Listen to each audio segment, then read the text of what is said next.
Hi, welcome to Recovery X, where experts, thought leaders, and people in recovery meet to exchange information, educate the public, and help solve the problem of addiction.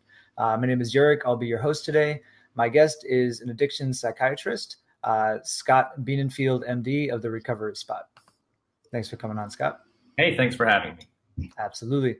So I have a few things I wanted to get into today. Mainly what I wanted to start with was we'll get into your work at the Recovery Spot, but I wanted to talk about the psychiatry of addiction first. Okay. So I know you treat a very wide variety of addiction, from drug addiction to gambling addiction to technology addiction. Do you find there are a lot of similarities between these despite being very, very different? Well, it kind of cuts both ways. There are absolutely similarities between addictions, and, there are also tons of differences. Right. So the take home point there is that it is absolutely not a one size fits all proposition, even for people suffering from the same kinds of addictions. In other words, you could have different kinds of alcohol use disorders. There's a difference between people that are, say, using heroin or other drugs, but maybe someone suffers from post-traumatic stress problems. Maybe somebody else has depression. Maybe somebody has none of those things. So there's a wide degree of variability. And then there are absolutely core similarities that's been backed up by neuroimaging and science. So from your end, the treatment end, how do you spot these differences, and how do you decide on the course of treatment from there? It's a great question. I mean, the first thing is that when somebody comes in and is either asking for help, or unfortunately, oftentimes people are being pushed in for help, it has to start with an evaluation, right? It can't be, take a number and go sit in a group in a chair in a room, right? It starts with a medical evaluation, really kind of taking into account biological factors, psychological and psychiatric issues, and social issues, right? So we kind of approach it with a very a thorough evaluation, and then that way we can sort of use that information and determine the right course of treatment. Whoops, sorry, I lost it for a second. We're back, my bad. So going to the Recovery Spot, what does a typical program look like? I know you're dealing with, a lot of different causes of addiction, a lot of different types of addiction, but what would a typical program look like there? Right. Well, again, I want to say it's not one size fits all, but within our program, again, it starts with an evaluation, and then it can really vary depending on what the need is. So some people will see literally, once a week or once a month or a couple of days a week for either individual or group therapy or medication treatment. And we do offer up to a 5-day per week intensive outpatient program here, really, which is a combination of clinical and medical activities, and then more non-clinical kind of wellness things like yoga, meditation, and that kind of a thing. So it really depends, and we design the program based on the person's, based on their situation and their needs and their readiness for help. So one of the main things I wanted to speak with you today about was medication-assisted treatment. I have a list of these I'd like to go through. I'd like to start with transcranial magnetic stimulation. This is actually the first I've heard of it. It sounds incredibly interesting. Great. Well, first of all, I just want to clarify that when we talk about medication-assisted treatment, sort of the abbreviation is MAT, that's the buzzword, we're really talking about FDA-approved medications for addiction, and there are a handful of them. TMS actually is not one of them. So it doesn't. Now, there is research being done on that, absolutely, and it's showing a lot of promise, mainly for, believe it or not, nicotine dependency as well as alcohol use disorders seem to be really strong in the research. But the FDA approval is not there. It's really FDA approved for depression and people that are refractory to it. But the reality is that a large percentage of people that present with addictive problems, guess what? They have long histories of depression. That's either a freestanding problem, sometimes it's induced by the drug that they're using, sometimes it's just exacerbated by the drug that they're using. And so if somebody's really suffering with what we call a co-occurring underlying depressive disorder, and it's quite common, believe it or not, their odds of doing well are greatly diminished unless you address that problem also. And sometimes we do that with antidepressants, and a lot of people, we will treat them with TMS in order to achieve that. And now what is TMS? transcranial magnetic stimulation. It really came out around 2008, and there was some research done before that. What they realized was one of the most powerful treatments for depression was electric shock therapy, where they induce a seizure, and then your brain kind of gets flooded with neurotransmitters, and over time people get better. It's a very robust treatment. It works very well. There can be cognitive side effects. People can lose portions of their memory. You have to undergo general anesthesia and induce a seizure. So there's a lot to it. You have to be admitted to the hospital.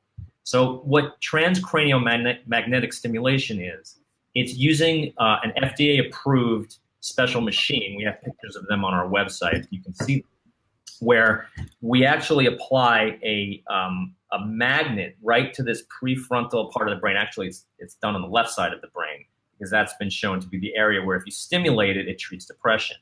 So it's totally non-invasive. It's a magnetic field that creates an electric current, which actually stimulates that part of the brain to release neurotransmitters.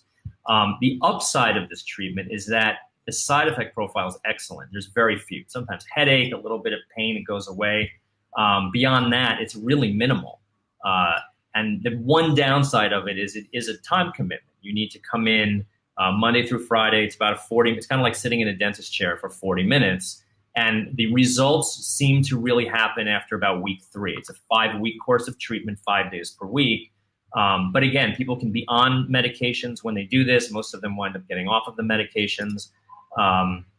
And the side effect profile, like I said, is excellent, very well tolerated. You don't have to take people out of their lives. They don't need to go into the hospital. And for people that have been really struggling with long-term depression that's hard to treat with conventional medications, this has been an excellent device, and insurance companies pay for it. What are again? I would assume everything's different. Everybody's different. Every case is different. How long would somebody need to undergo something like this to start seeing differences? Well, again, the results seem to show up after about 3 weeks of treatment, and that's Monday to Friday for about 40 minutes per treatment. Before that, some people do respond, but it's rare. And if you do the full 5-week course of treatment, most people, when they respond, the results last for 6 months to a year. There are sometimes people come in for maintenance treatment, episodes, but rarely. Interesting. Yeah. Next on the list, I wanted to speak about ketamine infusions. Mm-hmm. Tell me a little bit about the science behind that and the effects that you've seen. Absolutely. So ketamine, a couple of things about ketamine. It is on the World Health Organization's list of necessary drugs. It's originally an anesthetic that's been used it was approved in 1970. Anesthesiologists are very well aware of ketamine. It's an interesting drug because it induces anesthesia quickly and without having to compromise an airway. So it's used in situations, emergency situations, where people need to get anesthesia quickly, and you don't have to intubate somebody when they're on it. So it's used in the battlefield. It's used in emergency rooms all the time when you need to do something painful quickly and you don't have time to start getting a whole anesthesia team together. That being said, ketamine, it's a dissociative anesthetic. So that means at low doses, people feel usually a little bit giddy and out of it. At higher doses, they dissociate, they get psychotic. It's that kind of thing. And the drug has street presence to it. It's kind of popular in clubs. The K-hole, people know about this. It induces this state of dissociation that some people are and they abuse it. What has happened, and ketamine's been used what we call off-label to treat chronic pain syndromes like fibromyalgia and rheumatoid arthritis. When people aren't responding to other drugs, they've turned to ketamine because it seems to have a really powerful analgesic effect that can last. So what happened is about 10 or 12 years ago, in psychiatry, we started to see situations where very depressed patients would receive ketamine and feel way better. And it turns out, and there's a lot of research on this now, and again, it is not FDA approved to treat depression yet. But what has been shown in the research very clearly is 2 things. Number one, it treats depression very quickly for people that have severe depression that's not responding to medication.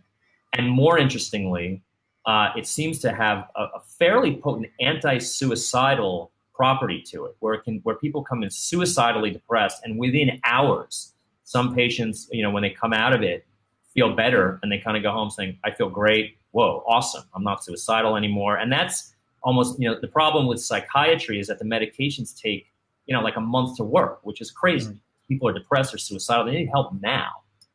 And so the only other treatment that's worked quickly like that has been electric shock therapy up until now. So this is like a really radical improvement in psychiatry. It will probably get FDA approval of some kind soon. It doesn't have it yet, but there are tons of clinics throughout the country doing this to treat patients who are really struggling. The other reality is that for about 30 or 40% of people, conventional antidepressants just don't work. They go through tons of them. They try them. There's side effects that are really, pretty serious. Weight gain, sexual side effects. Some people just can't tolerate these drugs, and they're looking for other alternatives. It's nice to think that antidepressants work for everybody. They don't. It's very clear in the literature. And so ketamine is emerging. Now, the thing about ketamine is that for patients who have severe depression, and we do this here in our clinic, we have a Quad A certified surgery center. So we're not just doing this like in an office with a lounge chair. This is done in a full operating room. It's administered intravenously. And it seems that you need multiple treatments for most people. The questions that are being asked, that are being researched and studied right now, are exactly what's the right dosage for the right person and how many treatments do they need.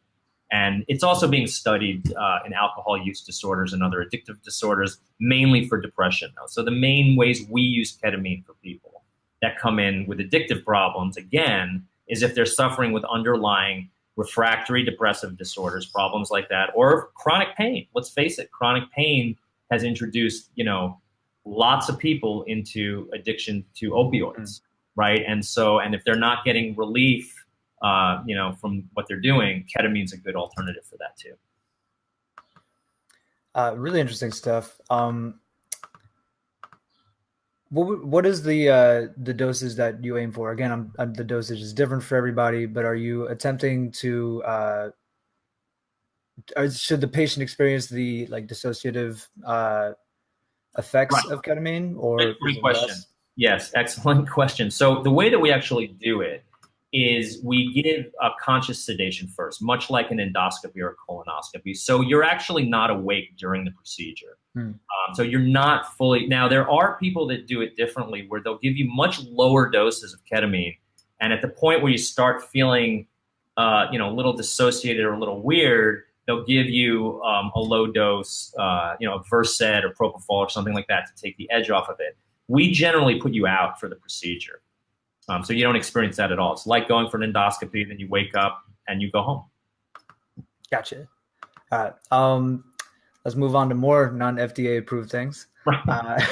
So my next question, you don't actually offer it at the recovery spot, but we've had a lot of advocates on in the past few days, a lot of people from high sobriety. I want to talk to you about marijuana as, something to help addiction. What are your thoughts on that? Another great question. So medical cannabis is actually really emerging as a treatment for a lot of things.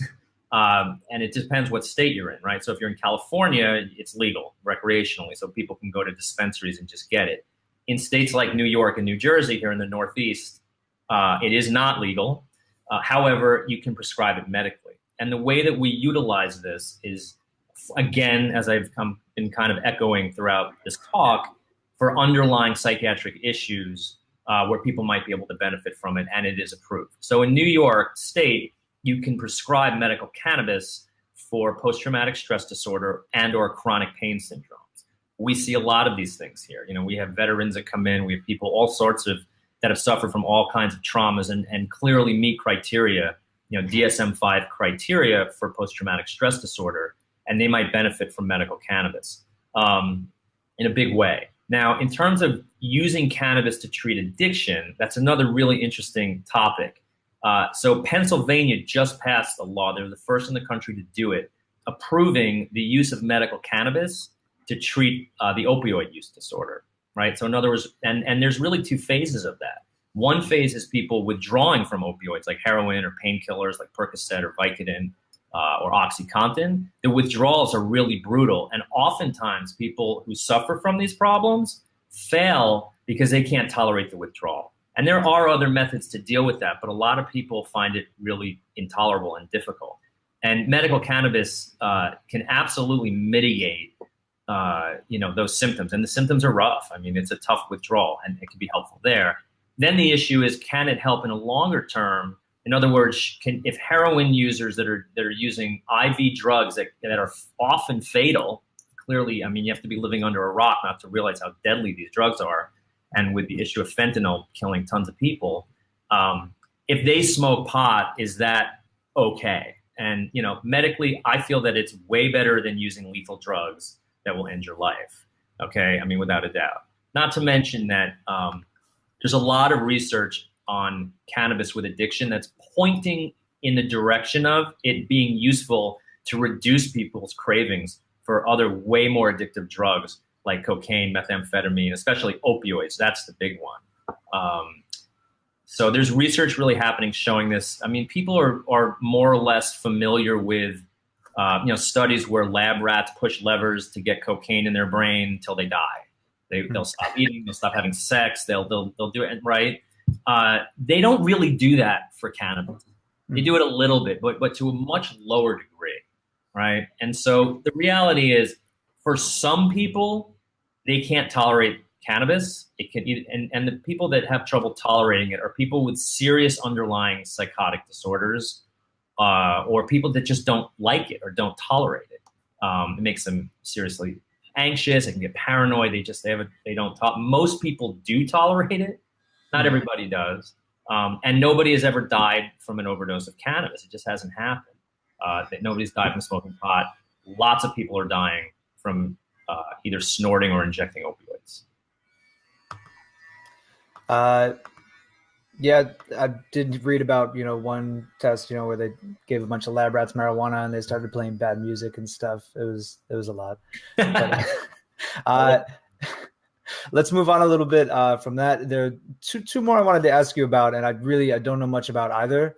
Yes. Neurofeedback being the first one. When I was reading about it, it sounded very sci-fi, very interesting. A lot of suction cups on the head. But I would love to know about the science behind that, and again, the effects that you've seen. So neurofeedback is essentially advanced computer software that is sent, and again, this is a totally non-invasive procedure. It's been studied to treat alcohol use disorders, and they use it a lot to treat young people with attention deficit problems and severe anxiety. And so what is it?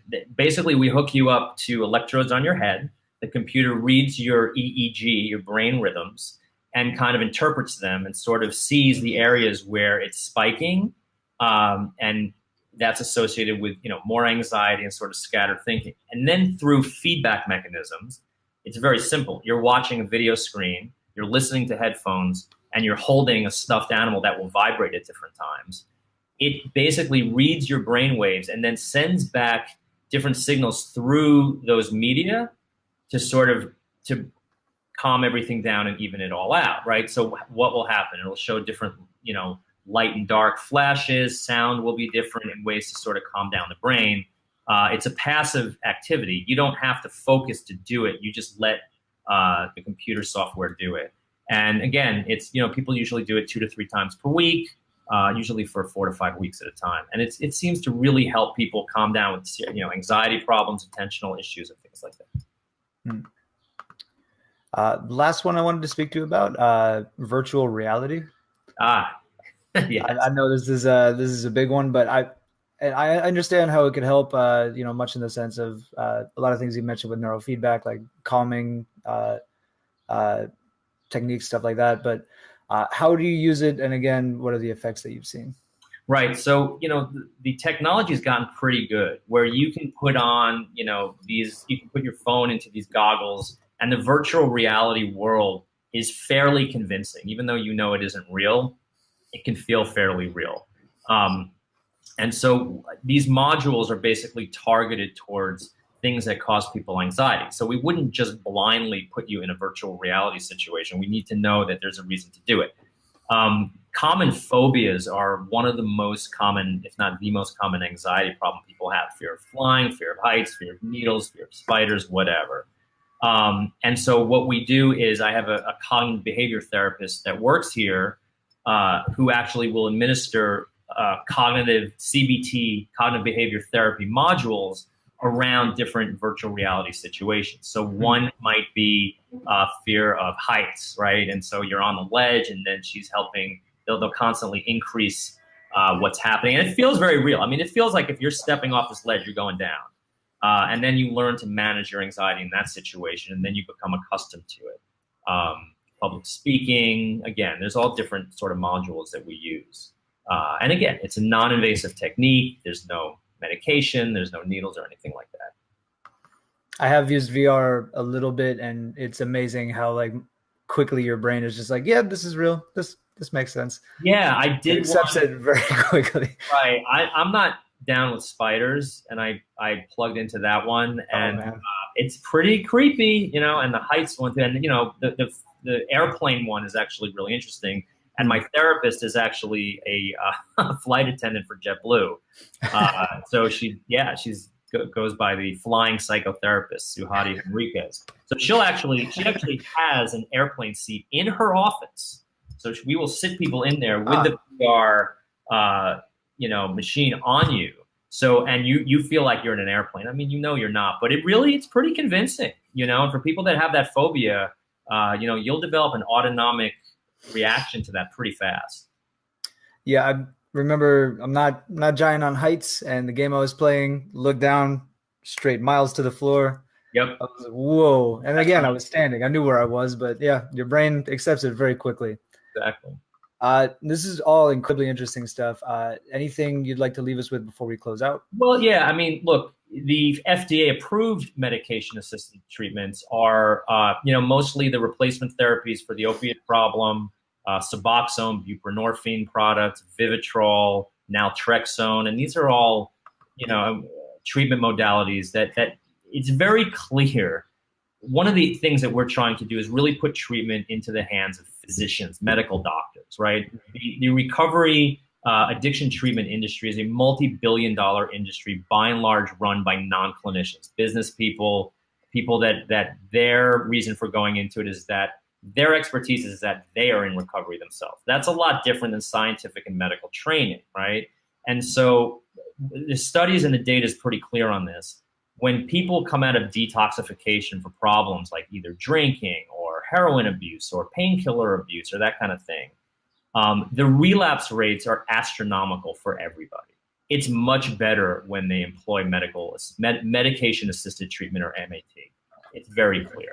And unfortunately, most treatment facilities do not offer this, and they won't even accept patients that either want it or are already on it, right? And that needs to change.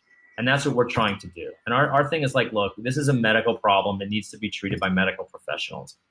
There are definitely good rehab programs out there, but like anything else, it's a mix. Great stuff, man. Thank you so much for coming on the show today.